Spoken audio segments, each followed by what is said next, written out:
What if today's conversation could further enlighten you when it comes to the design of your legacy through financial literacy? I'd like to welcome Wes Rowlands to the Design Your Legacy podcast this lovely day. Welcome, Wes. Thank you very much. I'm super pumped and honored to be here. It is my pleasure to host you, and I believe you're a fellow Californian out of the United States of America. Yes, prior Philadelphian, born and raised there, then worked in New York and Boston and DC. So I did my whole East Coast tour, and then moved out to Southern California about 14 years ago, and I am not moving back. Is there any icebreaker you would like to share personally or professionally about yourself before we jump into the first question? Yeah, I mean, I always want to give credit to my mom. My mom was a single mother, raised me on $9 an hour, worked for the airlines as a ticket agent, somehow figured out a way to put me through you know, Catholic school when I was a kid and got me braces and all that kind of stuff that's really expensive. And to this day, she's my hero. Don't know how she did it, but it inspired me to work in finance because I know that, I know that money doesn't create happiness, but I also am very aware, as most people who grew up poor, that not having money can create a whole bunch of unhappiness. So just want to give that shout out to my mom. Oh, that's wonderful. What a positive role model. Oh yeah. Yeah, she's Yeah. a killer. Oh, that's awesome. Well, let's jump into this company, Adakin. You're one of the founders, and I had the opportunity yesterday to look at the website, and it is amazing. And Oh, tell thank us you. about the name of the company, the origin, and then tell me a little bit about the philosophy. So it's funny that you bring up the word philosophy because what I teach our team and our clients is we go off of this like production pyramid. So on the bottom of that, you can imagine is philosophy, then the next level is strategy, then the highest level is tactics. So philosophy, strategy, tactics. So you got to build from a base of philosophy. Hey, why are we doing what we're doing? And then strategy is how do we efficiently get there? And then the tactics are like the actual blocking and tackling to execute the throughput. So Adakin we are we double down on education. We just believe that is the first prerequisite for financial execution. So the model that we teach is educate, organize, analyze, optimize, implement, and then adapt. It's just easier for me to say it faster like that. But the prerequisite is education. Um, Most of the time, people cannot act according to financial principles if they don't know what those financial principles are. If you've never been taught, especially given my background of, being raised in poverty, our whole community just didn't know. So how can you be expected to execute on something that you just have never been taught? So Adakin actually means education in Sundanese language. It was really important for us to have one of our fundamental pillars in our actual name. Yeah, I think it's amazing. One of the things we chatted about yesterday in the preamble had to do with this idea of, if you don't know, then how do you make the best decisions, particularly if two-thirds of today's affluent are self-made and they weren't talking about how to create financial capital or even some of the other forms of capital at the dining room table, the kitchen table, holiday meals, especially if one of the parents is working or both parents are working. Yeah. Yeah, how do you pass on knowledge? And so I think that's why these podcast conversations are so important. So thank you for being here again. Oh yeah. Well, especially about the topic of money because in many circles it's taboo. You can't talk about it because there's either shame around it or if you do have money and you talk about it, now you're bragging and all of these sort of negative emotions can really set the stage for just not having open and honest, candid conversations around money. Yeah, I think one of the difficulties is when there's scarcity, and sometimes when individuals, let's say, move into one of those gated communities and they know that there's less or no scarcity, then they talk more openly about doing deals together. But as somebody is, let's say, climbing up, or I don't want to say climbing up because knowledge comes in all forms, not just financial capital, but I think though, like Mm, when you talked about bragging rights, it's like if you do well, Wes, but I don't, now you've got the ice cream cone, you've got the big red fire truck. right. Yeah. Yeah, the zero sum game, I think, is a traditional baseline for most people when they think about money that, oh, well, if you have a dollar, that means I have one less of those dollars. Hmm. And to use your language, as you sort of evolve and scale up in the game, you realize that that's not true. And in fact, the opposite is true. It's so Hmm. funny because I oftentimes brainstorm with other wealth management firms. And to outsiders, they will often say, it's like, hey, so you talk to your competitors? In fact, I've got a meeting with 10 of my air quote competitors right after this, literally. And part of me even still feels that way. It's like, oh, do I really want to share this with them? That's like my instinct, but I have to turn that instinct off because the more I share it with them, the more they share with me. And we're all trying to be in service to not each other, but to the people that we're trying to serve. So why would I not share ideas? But that instinct of zero sum game, or if you have something that means I have less of it, we have to try our best to train ourselves out of that instinct. Yeah, I want to share something about coaching, and then I want the focus to go back onto you as the guest. Yeah, In, please. in, in the world of coactive coaching, which is one of the things that I do, combined then with the knowledge around financial capital and other forms of capital, like intellectual or emotional capital, one of the things I say is the brain can't be in fear and growth at the same time. So if the brain is in like that fear Mm. mode of, well, I don't know how I'm going to pay that bill by Friday, or I don't know how I'm going to put a meal on the table tomorrow, the human brain can't go over to growth to say, let's put our swords down and figure out how do we have an upward spiral where all of our knowledge comes together in the greater good of everyone in the room, everyone in the community, everyone in the world in service to others. You have to like really pull someone out of Love it. that fear valley.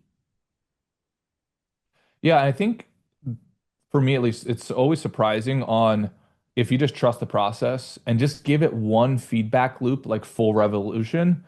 So that way you can say, okay, I'm going to trust the process. My mind is telling me, oh no, I've got to act from fear right now. It's like, okay, just turn the mind off, the judgment part of the mind off for a moment. You could always go back to the past if you want to, right? To the Mm. reflexive nature of your past. But just try this on. And then you find a week later or 2 weeks later, like, oh, I trusted the process. It worked. And now that's positive reinforcement to do it again in the future. Yeah, absolutely. I want to share one other metaphor about wealth and scarcity. And the Yeah. metaphor is about when you put a CD, I think they still have CDs and DVDs around, but if you put a CD into a CD player and you play it 30,000 times, the CD is no less. Mm. There's no less Love of it. the CD, or even Yep. Apple iTunes, or I guess these days with streaming, Netflix or any of those streaming platforms, you can stream your favorite movie 30,000 times and it will still Yep. be enough tomorrow to see it the next time. Yep. Yeah, it's funny that you say that because I was talking to somebody recently, and there's always this initial inclination as a business owner where if something's not working or it's not working yet, you might say, oh, well, the total addressable market, right? It's saturated, or something like that. Or, oh, these people have heard this before. Or there's not enough room for me to enter into that space. So I know that you've Yeah. worked with many successful individuals as all of you focus on building wealth, and yet many people postpone designing their legacy. What patterns do you see in clients who wait too long to think about legacy and what does it cost them? This is why I like that framework that I mentioned before, philosophy, strategy, tactics, because if you focus too much on any one of those, they have to be in the right proportions. So, as an example, so I have clients who focused too much on the tactics, right? And then they got a divorce, right? Because the philosophy was off. The philosophy wasn't really defined, and it should have been defined as, oh, I want holistic wealth. But to their defense, they just did the one thing they know how to do best, which is I know how to work. And I'm just going to keep on working. And anytime something goes wrong on the home front or anything outside of the bubble or microcosm of my office, I'm just going to go retreat back into the office. And the problem with willful blindness is that one day the monster gets so big that you can no longer solve it. So I think first starting from a base of philosophy of saying, hey, if I had to design my life exactly how I want it to be, considering the people who are in it and how I can contribute to that, how would I want it to be? And then if you actually take an intentionality approach to that, then that will cascade into your long-term legacy. So as an example, I've got some some clients who've done this well, a lot of clients who've done it not so well. But the clients who've done it in a really beautiful way, they've built the scaffolding from the ground up so that but by the time their legacy is even a conversation, it's already so implied that it's almost explicit, right? You built the foundation from when the kids were born and you said every Sunday we're going to do this. Every Tuesday night we're going to read. Every holiday we're going to spend together. Every birthday we're going to treat you like you're the most important person in the world, whatever that is. And then now, by the time the kids get to their adult ages, it's now muscle memory for them, if that makes sense. And then that just keeps on perpetuating itself through the legacy, even when the clients, pass away, right? That they are now looked at as not only looked at fondly, but that now the actions are so habituated into the nucleus of the family that the legacy can't help but continue. Yeah, that's great. I also find it really interesting how oftentimes it is a intentional conscious decision for any parent to invest in their child, no matter their resources. 100%. My Yeah. mother's a perfect example. My mother was phenomenal to your point of not having resources. We had no resources, essentially, But I could tell you we didn't have money to go to the movies, but when we would watch a movie that she would rent from Blockbuster or something like that, she would fill the living room with blankets and pillows and she would make popcorn and she made it into an event, that cost dramatically less than the movie theater did. So I think to your point, right, again, so I dance a lot. There's something called filling the music, Okay. right? If you've ever seen somebody who doesn't know how to dance or who's just starting to learn how to dance, they're very choppy, right? It's like, and they're technically following the steps, but they're not filling the music with the proper movement. So I think in life you can do the same thing, irrespective of financial resources. You can fill the moments with joy and with romance, with whatever you want to fill it with. And Well, there might be a 2 second delay, but we'll just keep moving oh, forward. Yeah, I think what you're referring to is resourcefulness. And so, like when you spoke before about this idea of how are we going to be intentional about the yeah, weeknights? Are we going to make it a family meal or just doing something really constructive? I think I mentioned to you also in the preamble that I think half of America is single. So how do they look at even what it is that you do regarding financial planning, but also how do they look at this idea of planning a legacy? Perhaps, like in terms of intentionality, they can do something that honors their values, whether it's exercise or reading their favorite book or going to a favorite coffee shop or an open mic night or something like that. But I'm just referring to this idea of intentionality. Sometimes affluent parents will look at their children as investments, and I think any parent can do that. Like when you spoke about how your mother said, you know what, I might not be able to take my child to a $20 matinee movie or whatever, or a Broadway show or mhm. something. But you know what? In terms of resourcefulness, let me figure out how I can make it still meaningful. And that's when you become really creative and think on your feet in creativity and resourcefulness. No doubt about Yeah. it. Yeah. And it all requires is a simple question of how can I make this better? Now, for Hmm. me, I'm not saying this is the healthiest thought. I think this has to be kept in context. For me, a very simple mantra says, how can I make this the best? I Hmm. know some audiences would say, "Oh, well, that's a toxic thought because you don't have to be the best at everything." For me, I've got to be the best at everything, and I love that. That's what helps me move forward. So if that works for any of your listeners, it's a wonderful mantra for me. It's like, okay, we're about to do this thing. How can I make it be the best thing? Hmm. And even though you're never probably going to accomplish the best thing, but you'd be amazed how it gets you an extra 40% lift from your default what you were going to execute prior. Yeah, that's good. I might even name the podcast episode, How Can You Make Your Legacy Better? Let's do it. Let's do it. I'm in. Yeah. Cool. Okay. From your perspective, what's the difference between financial planning, estate planning, and then true, let's say, holistic legacy planning? And where do most advisors fall short? So I think, again, it gets back to that philosophy part. The financial planning, estate planning, I would put those more in the tactical and strategic boxes. Okay. So, but the tactics and the strategy without the philosophy, again, without the art is going to be less meaningful. And you use this, I think of myself as a holistic financial teacher. There's four main asset categories for me for long-term assets. It's going to be real estate, public companies, private business, and then the fourth is the most important, which is you, right? You know, so you got to realize that you, as the financial leader of your household, you're the engine, right? You're the mitochondria of the cell. And if you are just trying to increase the numbers on the balance sheet without working on yourself and working on the family unit or whoever you're taking care of, the numbers are less meaningful. Now, in a perfect world, you have both. You got the numbers, you have the resources, and that you also are resourceful and you're also trying to build an actual narrative legacy, not just a financial legacy, right? Yeah, I mean, you and I probably both know plenty of people who are very wealthy who don't have a relationship with the people closest to them, or who otherwise would have been closest to them at this point in their lives because they made some wrong decisions. I don't think it's a zero-sum game. I think you can have your cake and eat it too in this situation. You can build financial resources while also simultaneously building your reputation and also your holistic wealth. How tragic is it? My mentor on Wall Street, he died when he was 62 years old. From Didn't stress have to be or that way. hmm. Like all of the above, the bad habits, the stress, the compounding, the reciprocal determinism of when here's what happens when you don't go to sleep, and then when you drink 4 nights a week and you entertain clients and you have stress, like all of these things kind of bounce Hmm. off each other. But it didn't have to be that way. I Hmm. That's guarantee, and I know it didn't have to be that way because I know people that are dramatically more wealthy financially than this person, and they are super fit and healthy. I just talked to a guy a few weeks ago. He's worth probably at this point, probably $60 million.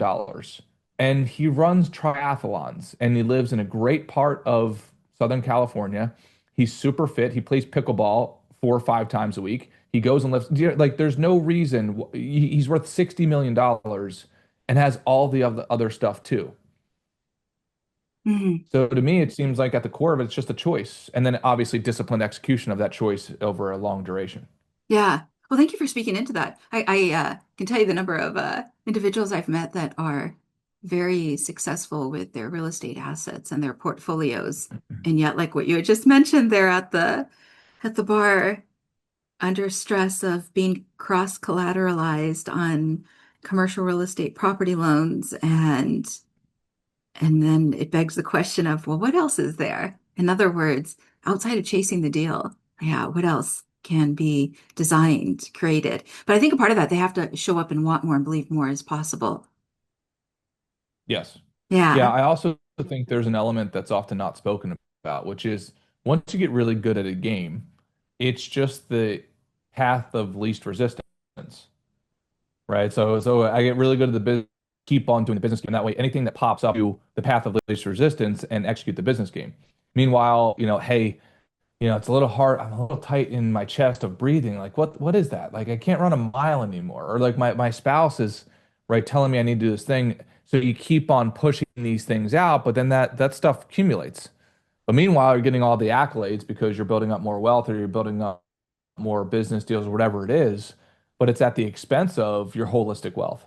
Yeah. So do you think advisors fall short because they don't bring up these other areas and they don't challenge their clients, or do you think they have to lead first by example? Yeah, well, I think it's a hard thing to manage and toe the line between we're going to make progress for you and your family and financially while also simultaneously talking about your legacy from a commentary perspective Mm, because some business people can start to I have to really sell them the idea of like, hey, we're gonna do some lifestyle design exercises. If you say that too quickly to the wrong crowd, the guy who's worth $100 million, he's going hmm to be like, okay, great, congratulations, because this is our last meeting, right? So if you hmm go too far on like you know, the chakra side, you're going to hmm turn them off immediately, And that's right? honest. But Yeah. there's a part of them, 100%, Yeah. right? There's a part of them where if you can somehow pierce the membrane of sort of their sphere that they're used to and say, hey, let's take a pause real quick. Let's have a philosophical question on a period of time. Are you accomplishing what you want to? I know you're financially successful. Like you're there, you got it, you won. And we're going to keep on growing that. That's what we do as a profession. But also, what's the money if it's not accomplishing what you really want? Have you even thought about that? It's the whole thing of like, working in the business or working on the business. The same thing could be about life. Are you hmm just busy living life? Or are you busy also trying to design your life? Are we directionally accurate with where we're trying to go?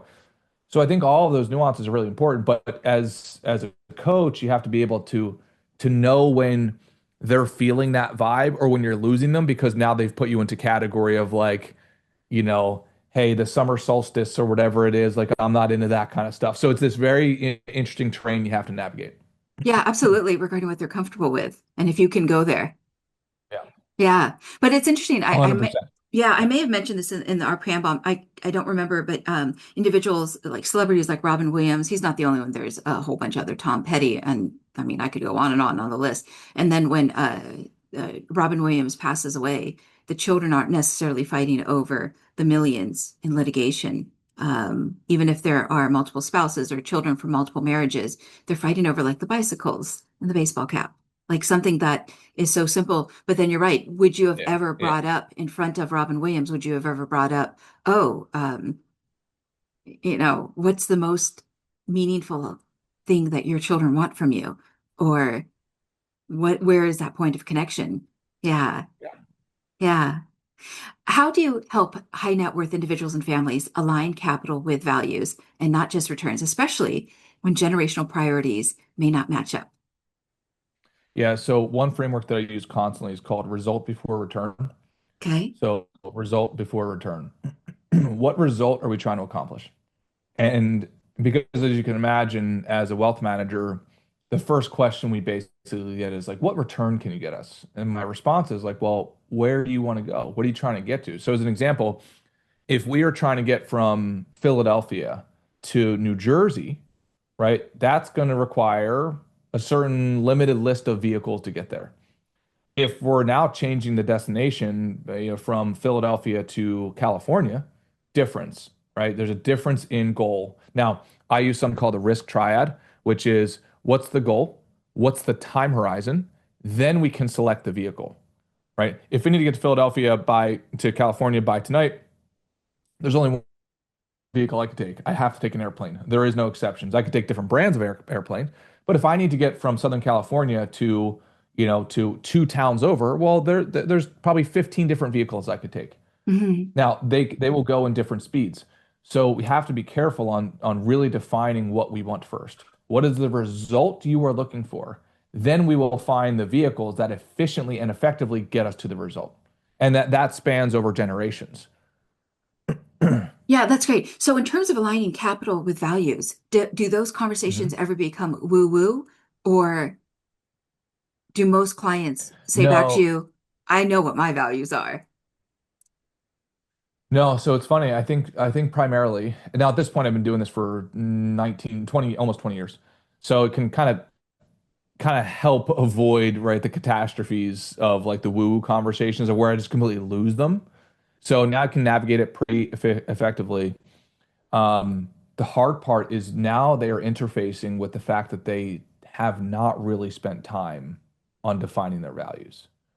And where you get the breadwinner saying, "Oh shoot," right? He or she's going to say one of two things.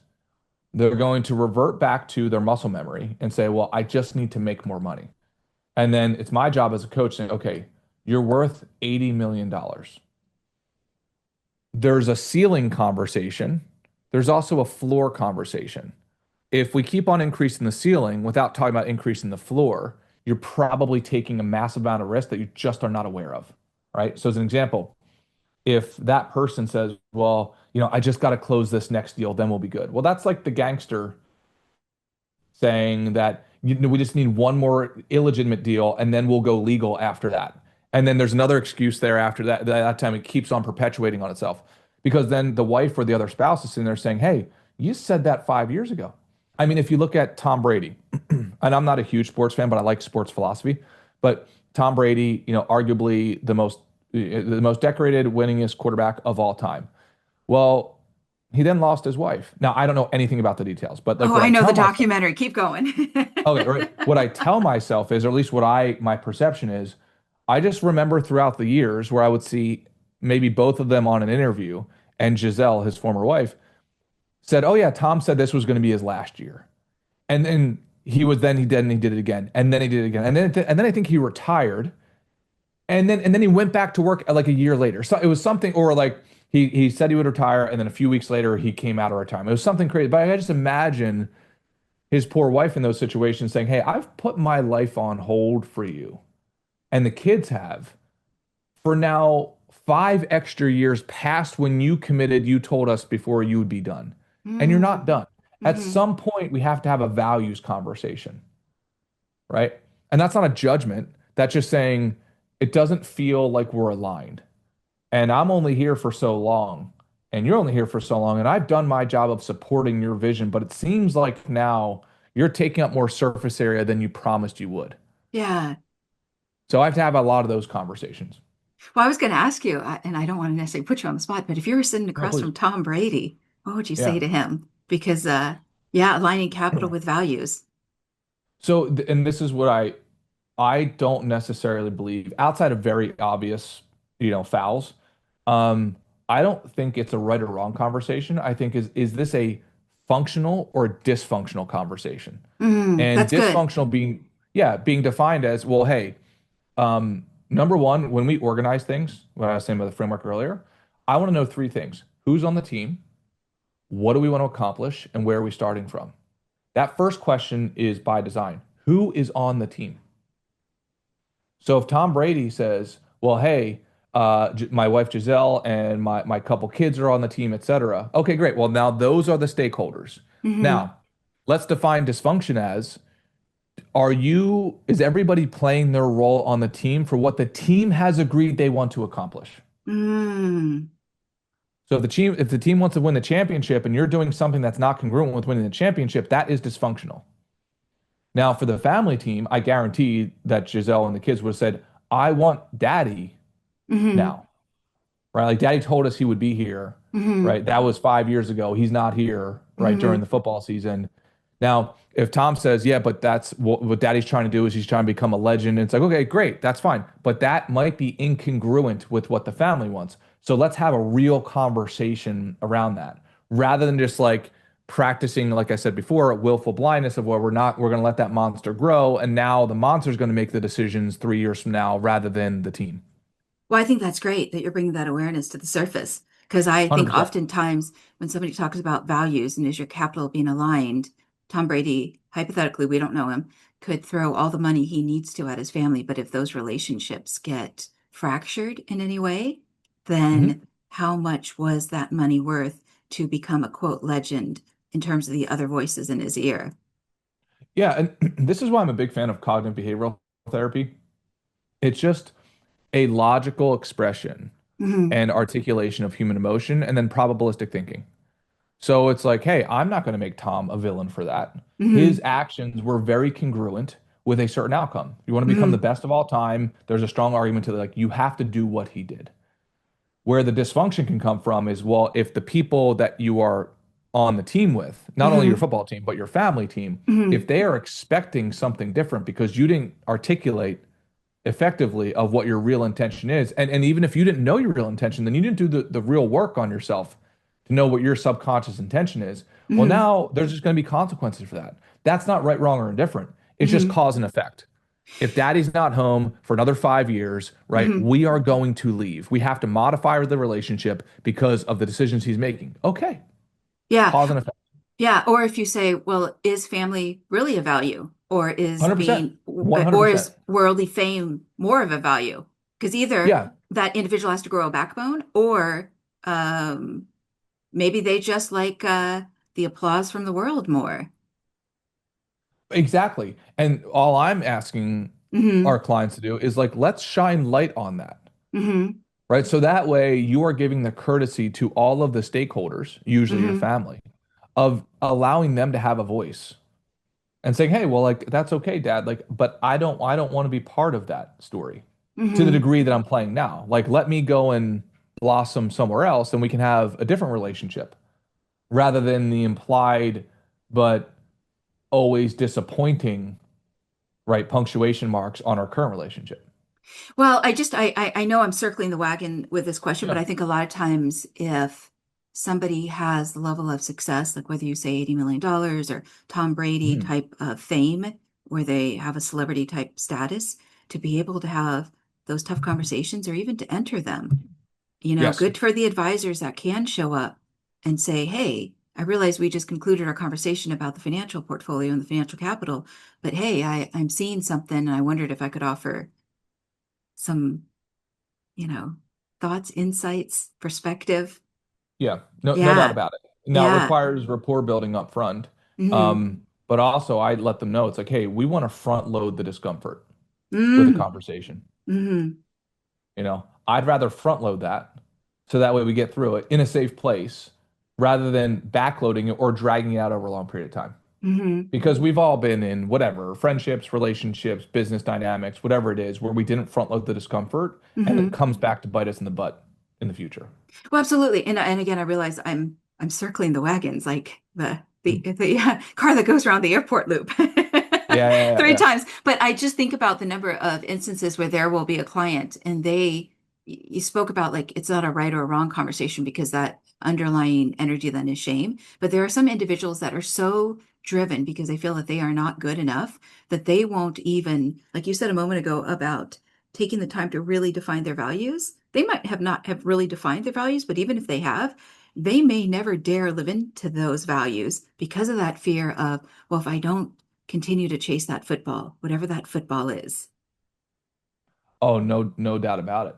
I mean, I got to tell you, I can relate to that. And this is not some sort of humble brag.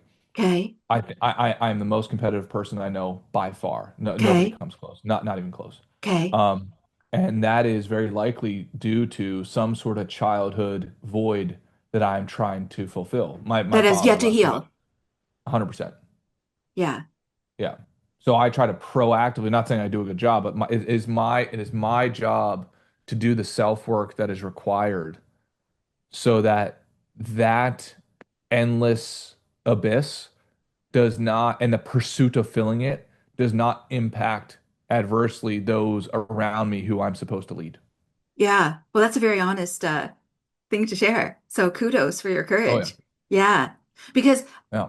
and I will go on to the next question in one moment. I just think, Yeah. hey, Tom Brady, do you want to be the best legend in football ever, or do you want to be a legend to your family and children? And he might be, hey, Mhm. listen, I've come this far in football, and he's got all the sports agents around him. And the sports agents could be the equivalent, could be anybody's business team, like the shareholders at their company, their CPA, attorney, et cetera, whatever their business is. And they are just saying, I can even think about choices if you ever saw The Crown on Netflix about the Windsor family I've not across, heard of it though. yeah, about the Windsor family, Saxe Gotha Coburg across the pond. Yeah. So it's like, what decisions do they make for the firm, which is the nickname for their family business, or what Okay. decisions do they make to protect the individual relationships? And if Mm. the money wins out, well, then Tom Brady goes down as a legend. But then come his funeral and the what the next generations are going to say, what are they going to say? And will it matter to Yeah. him or did he get the glory that from the Without a fame? doubt. Yeah. Yeah, I think often what has to be thought of is like, are you optimizing for acquaintances or are you optimizing for true friendships and deep relationships? Hmm. And I think that's a real discussion. I think with a lot of successful people, there can be a tendency, um, and I've been guilty of this, right? This is again just as much of a vulnerable, candid conversation as just an expression of like what I've observed out there in the world, um, where you can index on the side of having a ton of acquaintances, but no real deep connection, friendships and intimate relationships and family relationships. So you might have 5,000 people that showed up to your funeral, but maybe none of those 5,000 actually had a conversation with you. They're there because of the iconic perception or reputation that you've built. And in the case of Tom Brady, again, I love Tom Brady from a sports perspective. This is not me talking any sort of trash on him. It's just an observational case study that we can talk to because it's so visceral and And he's perhaps not the quite only obvious. one. Oh no, you go on and on down the list. But Yeah. Tom, let me give credit where it's due. I'm just new to the Tom Brady, right? What would you call it, right? Like the archetypal story of what Tom Brady represents. He seems like a great guy on many aspects. This is not a character thing I'm talking about. Hmm. Like Hmm. in terms of athlete, you couldn't have thought of a better one. Super disciplined, right? The guy took lower pay to be to stay on the team because it was for the team. I mean, all of these things are just phenomenal characteristics. And maybe he would say, "Hey, Wes, no, you're wrong because my family was okay with what I did, and then we decided to part ways amicably, and that's just how it was." I mean, I doubt that's the case, but this is more for hey, if it was a negative outcome for that family, I think what Tom himself would probably say is like, "Hey, use me as a valuable lesson. Like maybe I Hmm. went too far." From my perception of Tom, he has that much strong character that I think he would say something like that. So I just want to make sure I'm not like putting Yeah, bad yeah, juju out in the world about him. yeah, we're not throwing shade at Tom at all. I just No, no. think it goes to what are your values, and then do you really Yeah. live into your values? Because Yeah. that's a hard one sometimes when the pressure's on in business. Yeah, and then also there might be have to be some reconciliation conversations because I'm lucky enough to work in the field where they say, "Hey, you can really tell what somebody wants. They vote with their feet and they vote with their money." Mm, Right? mm-hmm. So sometimes I think we articulate values that I think we wish we had, but when we look at our bank accounts, it's like, "Oh, that might be more accurate." Maybe these credit card companies do know more about what I really want because they see the monthly statements every month. Yeah. Yeah, yeah. Okay. In your work, what are the non-financial assets, such as identity, reputation, relationships, wisdom, stewardship, that most determine whether wealth becomes a blessing or a burden to future generations? So I think all of those ones that you said, but I also think the big sleeper pick that maybe is obvious, but I also think it could be hidden in plain sight, which is optimization for health. Mm, Like if I had to pick a lead domino of what is the one metric that seems to solve for a lot when somebody is wealthy, mhm. right? So that's also a big domino, but it's if they are, I would say like very healthy. I'm not just talking about, oh, they eat their greens on occasion. I'm saying I know a lot of wealthy people who have phenomenal lifestyles. And if I were to compartmentalize all of them and put them in a sample box, I would see, oh my gosh, like all of these people, they have incredible health. I would say fitness habits, not Okay. just health. Like they Okay. are super fit. And again, it sort of feeds off of one another, right? Like I was meeting with a guy last week.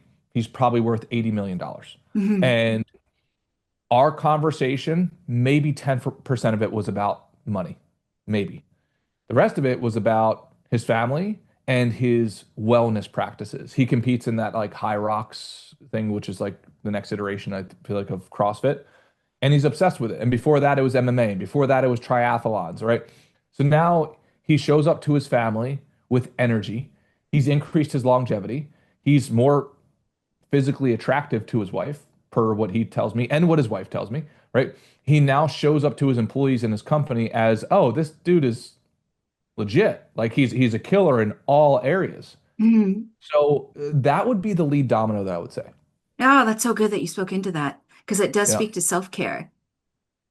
Oh, 100%. Yeah. Yeah. And I there's mean, they a see themselves as an investment, right? The $14 green drink that they drink every day is not a mhm, cost, it's an investment. mhm, The $2,500 Pernuvo scan that they want to get preemptively in front of, right, for any like God forbid diseases or potential tumors, et cetera. Like all of these things, what do they say? Like LeBron James puts more than $1 million into his body every year, Oh, I right? did And not know what's the that. benefit?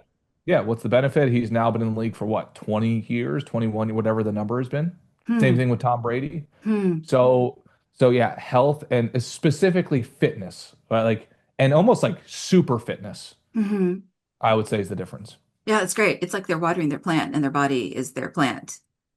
Yeah, plus I grew up on the East Coast. East Coast finance was not super fit, not super healthy. In fact, it was the opposite. Obviously, I'm generalizing here, but that was my experience. Well, now you get this negative spiral, right? Because if you take the gym or your exercise, your health and fitness really seriously, guess what? You're probably not going to drink alcohol and do drugs. And you're Hmm. probably going to get to bed on time. And you're probably going to want to do that with your spouse and maybe your kids. Like there's other activity. There's now a whole surface area of activities you can now do with your family. But if you don't have those habits, it cuts off a lot of the pie chart that you could be doing collectively with your family. And then like building your own health and wellness. And now, how do you fill that space, right?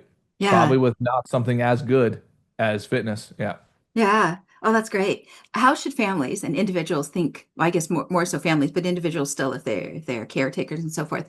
How should they think about preparing heirs, not just assets, and what practical frameworks do you use to develop financial maturity and or responsibility for the next generation? Yeah. So I think implicitly, first, through osmosis, right? actually illustrating and displaying the values and the legacy that you want to live beyond you. Make sure that you're living those values and habits, et cetera, every day. And then I think the second thing is actually explicitly having Mm, real conversations about, hey, this is what I want to happen. This is what is currently on the plan to happen. What does everybody think and feel like that about that? mhm. Oh, And I that's think you need those both. You need implicit and you need explicit. 100%. yeah. There was an individual, I can't think of his name right now. He's a psychologist out of New Hampshire. I always blank on the name for some reason, but he wrote a book called Strangers in Paradise, and it's about when somebody Hmm. becomes affluent and they move to like this island, can they stay on the island? But he also talked about an example. I think he was out with his grandchildren and he wanted to show explicitly the value of something. So I think he was in the Lego store or something like that. And instead of just like pulling plastic out to pay for the Legos, which I think were like over $100 for his Hmm. grandchild, and plastic being the Visa or MasterCard, American Express, etc. He Yeah. took out bills. It was like the $1 bill, the $5 bill, the $10, and he put it on the counter to explicitly show that it wasn't just a swipe of a plastic card, but rather this is what goes into it. Like talk about Legos and building blocks. Yep. 100%. No doubt about Yeah. it. And one step further, the sooner, in my opinion, you can put a child to work so they Hmm. can relate the bridge of like, oh, this thing cost this amount of labor for me, this amount of time. Hmm. Because if a child's too young, the money's an abstract concept. It's like, Hmm. oh, great, it costs $500. It might as well be 5 million, right? It might as well be 5 cents. They have no clue. Yeah. But if you can relate it to, oh, this took me 10 hours of my time. And for a child, 10 hours, it might as well be 100 hours, right? So it works in your favor the opposite way. They're like, holy smokes, I've worked 10% of my life on this thing, right? And now I'm about to spend it on a Lego set, right? Yeah. So it's more of a visceral feeling. Yeah, and then they doubt, well, now it's my money. It's not OPM, other people's money. Yep. 100%. It's so much easier when it's other people's money. All right. What Yes. role does governance, structure, and intentional design play in preventing generational wealth erosion and family fragmentation? Yeah. So I think discipline and habituated discipline can get you to a point of where you know the boundaries so well where you don't even consider crossing them. So I know of many, many super wealthy individuals that will not buy a luxury car Mm, just because to them it's like, well, no, those are the boundaries. Like you do not do anything excessive in your life. Even if we have all the resources in the world, what's the point of buying a Bugatti? You know? hmm. Um, Now I'm not saying that's right, wrong, or different because other people have, I know plenty of other wealthy people who have the philosophy of like, well, hey, like I just don't want to die just with like 50 mil in the bank. What's the point of that? Right? Like Hmm. what, so there's arguments on both sides. But again, I think if it's congruent with your values, but whatever those values are, putting a structure in place, to use your words, putting a structure in place and say, this is the game that we're going to play. And the value is in the discipline of abiding to the rules of the game that we set for ourselves. Hmm. Otherwise, if you don't have that, if you can just, depending on what side of the bed you wake up on, do whatever you want, we all Hmm. know how that game ends, right? If I don't have any boundaries or any rules that I have to abide by, I mean, there's a very famous case going on right now. I won't bring up the gentleman's name, right? Right, where a whole bunch of other people now emails are being leaked about this individual. The files are going live, right? Where you have a whole bunch of individuals who are now tied to this boundaryless game that they Hmm. thought they could play, and now, right, the results are coming out to really harm them and their reputation. Yeah. So I think structure with anything is super important. Again, as long as that structure is developed and agreed upon on a game that you think is important. So if the business game is important to you, then great. Let's develop a structure and discipline to execute. Family game, same deal. Yeah, I go back to that T word of temptation, even if I think about, and obviously there's a wide gap here regarding what you're referring to, which I think is the Yes. blackmail operation. But if I think about the T word of temptation, and I go back to Tom Brady, and again, I'm not making those two parallel, but what I am saying in terms of a pattern is there's temptations around fame, but in the that blackmail operation, it's well, I didn't think anything else would catch up to me, or I didn't think that would ever get exposed. And so if you go Yep. back to this idea of, well, if we put a box down and that box is or that box it is your values and the four corners of that box are your four top values, can you live within that box? And like you had said, if Mm. somebody is disciplined, then they're going to be doing their CrossFit and they're going to say, I am fulfilled and happy with my box, compared to if Yep. somebody has the shiny object syndrome, which a lot of entrepreneurs know about that metaphor of like, oh, and like it's so glittery and wonderful. But if you're really like you've got your vision, let's say for your legacy so clear, it won't matter if somebody is dangling whatever. Mhm.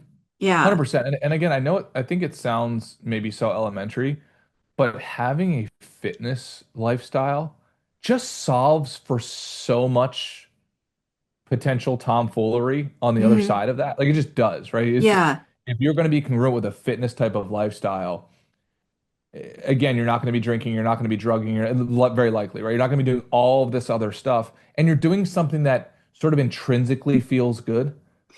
Well, it's a better escape. If you jog for 30 minutes, that's a way better escape than like, yeah, all the other 500 flavors that are available in the world today. Yes. Yeah. One well said, 100%. How do you guide clients who want to use wealth as a tool for impact, meaning, and influence, not just lifestyle and security? So I think it's like we said before, having explicit conversations, but then I also think sharing stories Hmm. of what's possible. And Hmm. ideally, to whatever degree that I can participate in showing them that. Because I'm in a unique position, right? Like I can be the bridge that sort of highlights other versions of their peers.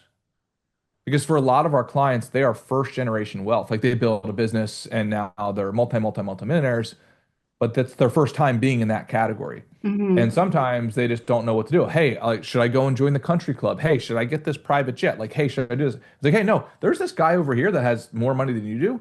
And this dude goes out and he jogs every day, right? Plays pickleball every day. He does whatever every day. Like, that's an option for you. And he Hmm. loves it. Hmm. Like he doesn't really want to talk about his money. Like you can have that version, or to your point, there's 500 other options that you could go do, but you might want to think about the second order consequences that come from those options, right? Do you want to be the type of wealthy where you're just constantly going to air quotes charity events or galas and all that kind of stuff? And hey, that's not a judgment. You can totally do that. Hmm. Or do you want these other options over here? And which do you think are going to, in 5 years' time, going to produce better results for you, more holistic results? It's up to you. But giving exposure to my clients when they just don't know what the buffet is, Hmm. before they've entered into that class. This is one of the reasons why I think these conversations are so important, like right here, right now in this podcast episode, because like you had said, when somebody has more choices, I even heard J.K. Rowling, the author of the Harry Potter series, talk about Mhm. that when you do have more, for her, it just meant that she could buy more shoes. But it Yeah, did, yeah, right? But it didn't necessarily change anything else. But she came to this place of like, oh, I now have more options. And so then do you go yes, to like that buffet and just like, I mean, I'm going to go back to Tom Brady for a moment. Do you just run out to the middle of the football field or do you look before you leap? But like you had said, sometimes yeah, people like they can look, but they don't know. Do I go left? Do I go right? Do I turn around 180 degrees? Like, I don't know. And yeah, that's why I think sometimes these podcast conversations are so important because people don't know. yes. And can I chime in on that conversation a little bit? Yeah. Because I do find this interesting because I do think there's a risk of going too far on the other side. Like I actually think by J.K. Rowling saying that, that could get distorted. And maybe she's thinking about this, maybe she's not. Jim Carrey is oftentimes quoted as like, saying like, "Hey, I wish everybody can make the amount of money that I have so that they could see that it's not really that beneficial." That's my Hmm. perception of what he said. Okay. Now, what I want to say to the Jim Carreys of the world is like, okay, cool. Like you can give all of your money back. There's no law preventing you from writing in a check for your entire net worth, basically, right? We can accomplish this. I could tell you this could be accomplished very quickly, Hmm. but you're very likely not going to do that because I think what happens oftentimes is no different. And again, that's not an insult. Like if at a certain level of success and wealth, we tend to there's a risk of generalizing it to the point of such abstraction so it's simplified Hmm. that doesn't really give justice to the actual pattern. So as an example, if you were to ask Michael Jordan how to become excellent at basketball, he would probably tell you some version of like work really, really hard, Hmm. sacrifice everything else and work really hard. But that's not practical, Hmm. right? Versus what really took him there is okay, when I had to work on my jump shot, my mid-range jump shot, I shot that jump shot 10,000 times from 20 different areas with this coach at the, that's like that's how you get there. It's like the same thing with money. When somebody becomes super wealthy, they because of a whole bunch of like societal reasons, they might say, "Oh, well, it's not what you think it is." It's like, no, I can tell you from experience of being super poor that I never want to go back there again. Like never. Now, if I'm in different circles, I might try to make help them feel better. I might say, "Hey, like it's nice, but it's not amazing." No, I'll be honest, it's amazing. Hmm. Right? The fact that I can go to the doctor and not have to think about what the copay is. The fact Hmm. that you don't like, and I don't want to go on down the list because then it could violate social rules where now I'm bragging. But I Hmm. think for people who are interested in climbing the financial ladder, do it. Right? Like, don't lose your soul in the process. But having more resources for you and your family with a good head on your shoulders is a good thing. It's a good thing, and in my opinion, you should freaking do it. Is it hard? Absolutely. It's one of the Hmm. hardest things you could do. Capitalism is a very hard game. It's not the Illuminati holding you back. It's just that selling things to people is hard. Even if you Hmm. went out on the street tomorrow and you try to offer a cookie for free in New York City, good luck getting somebody to take it, Hmm. right? It's like even if it's for free. So the game is hard, which is Hmm. oftentimes why I think people are more open to the idea of like, oh no, money's not worth it. It's like, no, that's just because you don't want to do the work, right? Like, and it's convenient to hear, right? Again, this is not an insult, but for those people who are in the middle of like, oh, should I pursue this? Like, should I work extra hard? My answer is yes. If you got to produce, my goal for me is to change my family tree and to Hmm. help others who are interested do the same. Hmm. If that's your game, then like, yeah, do it. Good, good. Yeah, well said. And you're absolutely right. There's something called TI, time in, and sometimes people just have to go into the boxing ring and do the work. And you're right. 100%. We can say that some people are born into this or that, and there is a part of that that's true. But when two-thirds of today's affluent are self-made and that number is growing, that tells those numbers demographically can tell anyone that it's those with the hunger for success that are willing to do the hard work and show up time and again. And whatever the sweat equity is, they're going to get better. Even if they Yep. have to look bad for a season because they're fumbling the football and they don't know what they're doing and they can't find the right words and they're not closing and they're not selling. And yeah, Oh yeah. what, The J curve is a very real pattern. You got yeah. to get worse before you get better. That's the reality. Yeah. Okay, I know I have a few more minutes with you this lovely day. What does a well-designed legacy look like in real life, in your perspective, compared to theory? And do you have any good success stories of individuals or families who have done it well? Oh yeah. So met with a guy last week. We he's still alive. His obviously. Um, but he is distributing his assets while he's alive. That's why I was saying it that way, Hmm. as opposed to, hey, I'm just going to hand over all my assets when I pass away. So their values are they've got a big family, so they want to get the family together every year, multiple times for vacation. He pays for all of it, right? And he's Hmm. gotten the kids houses and so on. Now, the cool thing is because they built their legacy and their perception, their reputation off of hard work. All of the kids who receive more money every year, now they're adults, right? But all of the adult children who receive that money every year, they don't go off and spend it on toys, right? Hmm. They go out and they put it in education accounts for their kids, or they put it back into their properties to build up more of their land or their house on their land, et cetera, like all these things. And then when their families get together, I've been to their family get-togethers. There's 200 people there. And then now as this gentleman is getting older, now the younger generations are stepping up and they're hosting the parties, right? And get together. This is building a culture for them. And then you can see that the little grandkids as they're running around, they're absorbing all of this stuff. And it's like, oh, this is what life is supposed to look like, at least for our family, right? And I'm supposed to respect my cousins, and yeah, we might wrestle, right? But then we've got each other's backs, right? Like so that type of stuff. For them and for me as well, the more family time, the better. Hmm. Yeah. There was an individual on this podcast recently, and they said something about Jessica Alba, that her children will always see her as their family member compared to as a billionaire or compared to as a celebrity. Yeah, I absolutely love it. Yeah. Absolutely love it. And good I, for her. That's very hard to pull off. Yeah. For a celebrity, like a famous celebrity in particular, because you walk down the street, you probably get approached 25 times. Yeah. If someone listening is financially successful but feels an internal sense that something more is missing, what is the first step they could take to begin consciously designing their legacy? So honestly, I know it sounds like a broken record. I think if we're looking for the shortcut, hit the lead domino of sign up for a fitness goal and start Okay. executing on it. Okay. Right? Like you start to learn about your body and your mentality in certain ways that I don't think is possible in other non-visceral activities. And then sort of just like what happens naturally. Get out, and even if the fitness goal is like, I'm gonna get out and run. Okay, cool. If you haven't run in a while, go and try to run around the block, and you'll find about halfway around the block, like, oh sugar, I can't finish the block. And then Yeah. sort of like what comes up is like, okay, well, maybe tomorrow I'll try 3/4 of the block. And then the day after that, I'll try the full block. And then maybe I'll invite my kids or my friends to that. Like it's just it will become so obvious of where your gaps are through this very tangible, right, like exercise, that then you can just copy and paste that into other areas of life. I know that sounds, this is super tactical because I didn't want to go philosophically, right? If you do the tactical thing, I think just exercise just, and I didn't anticipate this going in this direction.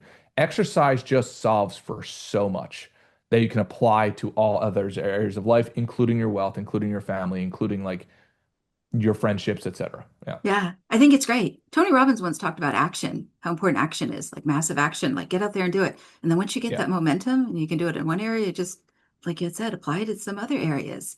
But I think there's something about when somebody gets personal agency over their health and it's like, all right, they just feel like they're a little bit more in control. And even if there's things they can't control in this life. And the amazing thing is, especially like I love competitive health practices, right? Like, MMA or basketball or whatever it is, bodybuilding competitions, etc. I think for wealthy people, oftentimes they can be really competitive. And if they can do that outside of their office doors, that in a good way, it knocks them down to the rookie level again.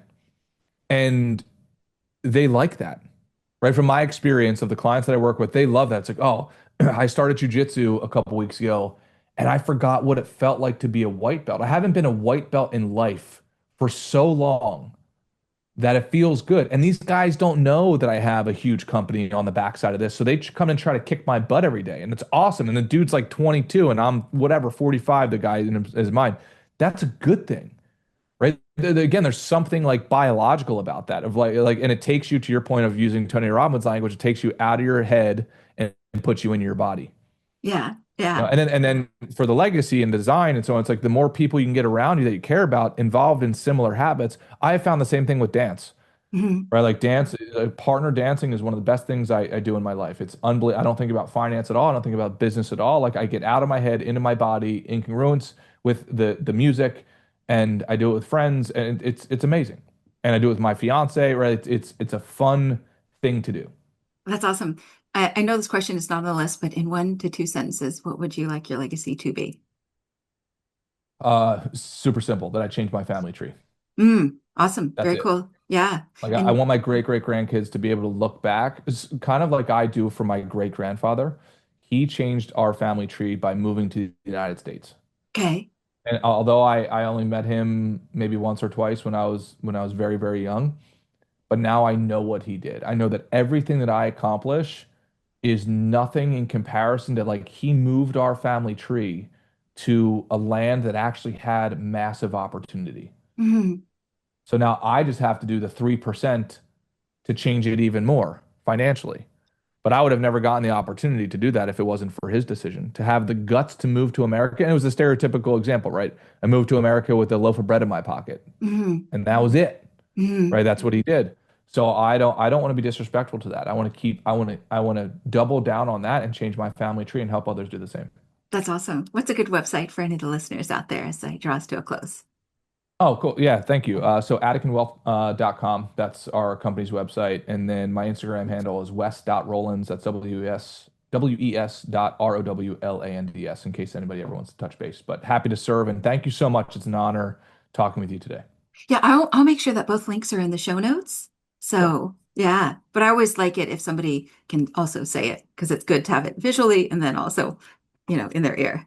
Yeah, No, I appreciate it. I love the game that I get to play every day. So, and it seems like you do as well. So, how blessed are we, that we're not digging ditches right now, which I used to do as a job. And that is not it's an honor to be able to do this kind of stuff. very cool, very cool. So let me circle back to the beginning of today's conversation, and the intention that we set was, what if today's episode could further enlighten you around financial literacy for the design of your legacy? And I think we have fulfilled that business promise this lovely day. Some of the things in terms of key points that were brought up was you raise this question to listeners and viewers, what are your financial principles? And you look at your business out of kind of three different doors, one being philosophy as the starting point, next strategy, and then finally tactics, realizing that estate and financial planning fall under tactics and strategy, whereas more so holistic legacy planning is the philosophy. It's the art, the meaning, the narrative, the why. So I thought that was great. And also front loading those difficult conversations. If we can't have them now and we either don't have them, they either can influence us in other ways, whether it's a disintegration of very key relationships, and we don't want regrets later on in life, or even worse, a blackmail operation that we don't want to land on our doorstep because we're that successful that somebody would invite us to that party.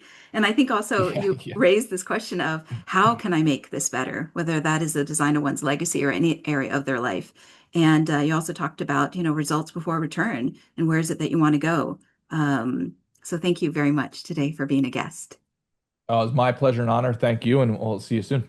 Yeah, wonderful. Okay, in closing, I'm Angelina Carleton, the hostess of the Design Your Legacy podcast, as well as the founder to Legacy Planning, a boutique coaching and advisory firm based out of Beverly Hills, California, USA, but international in those I get to consult. I hope to dive deep into subjects that can help a person define, develop, and execute their legacy and continue to scour the landscape for those who can be great resources to every dimension of your legacy. For many listeners and viewers, there can never be enough education and preparation in the moat around your castle. Whether you find yourself with new wealth or generational wealth, may the content on this channel be an anchor in any storms ahead. We do our best to provide original content for your intellectual and emotional curiosity. If you are tuning in on Apple Podcasts, Spotify, Amazon Music, et cetera, please remember to rate and review, share with your family and friends. And if you feel so inclined, send an email to either Wes Rowlands or myself and let us know your thoughts and feelings about today's conversation. So thank you so much for joining. And thank you, Wes, for speaking into your legacy.